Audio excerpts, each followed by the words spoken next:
This year's temple is a feat of architecture. It'll be taller than the man and 200 feet across, and the burn will definitely be impressive. This is footage of last year's temple burn, which was one of the largest I've ever seen. The sheer size of this fire was mind-blowing. The Temple of Transition, as this year's installation is called, is being built here in Reno, so I had a chance to see the work in progress. My first impression was joy and excitement, but after a while I had some second thoughts.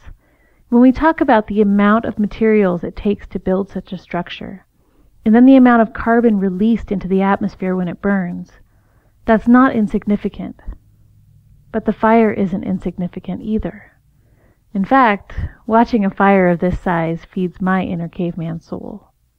For me, this is the source of a big mental conflict. This year's temple may not burn as flagrantly as last year's, but it is being built for the sole purpose of burning it down. This is the warehouse where it's being constructed. When we visited, the temple was only partially built. As you can see, it's going to require a lot of materials. Because of the size and the design, this project can't use much reclaimed wood. This is virgin lumber. How many trees are we looking at here? Where were these trees cut? And then you start to wonder, why does it need to be this big? You know, we live in a relatively hedonistic society, and sometimes, in order to create the new levels of hedonism that Burning Man seems to require, we end up going way over the top. This really is a lot of trees. And if you think of each of these pieces of lumber as containing and storing carbon, and then you think that burning them will release that carbon, and then you think of all the trees that were cut down that won't be removing carbon from the air, this starts to look like more than stacks of lumber. And then think about all the fuel that was burned to get this wood to where it is now, and the fuel needed to transport it to the Black Rock Desert, and the fuel to ignite it. It's massive. But that's the thing, the massive scale of it, that really makes this project special. I think it may be easy to label the temple, to label Burning Man as wasteful. And it is wasteful. But there's a purpose to all of it. Look at the time and the care that's gone into building these panels.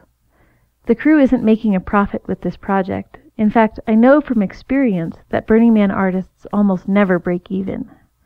Kiwi and his crew are spending all their waking hours building this temple, and they're doing it because it's important to many, many people. The temple is also unique in that it's an experiment in architecture as art. It's not very often that anybody has the opportunity to design a building from scratch, with only limited attention to functionality and the real emphasis on aesthetic impact, and then burn it a week after it's built. For many burners, myself included, the temple is a central part of the Burning Man experience, and often it's a big part of what brings us back every year. For me, I've been disillusioned by organized religion, but I feel a keen sense of spiritual longing. The temple, in many ways, feels like a gift, a holy place for the wandering soul. I know I'm not alone in this. I've lost people who were important to me, and I've left memorabilia and messages on the temple to be burned away. This experience is something I share with tens of thousands of people around the world. At a certain point, the temple became a legitimately sacred place, and the annual visit became a pilgrimage. We leave our memories, our regrets, and our wishes here, and we watch them burn up to heaven. The world is far from perfect, and in modern days we're painfully aware of how humanity's sins, greeds, and carelessness have affected the environment. In the temple, many people find beauty, love, and release.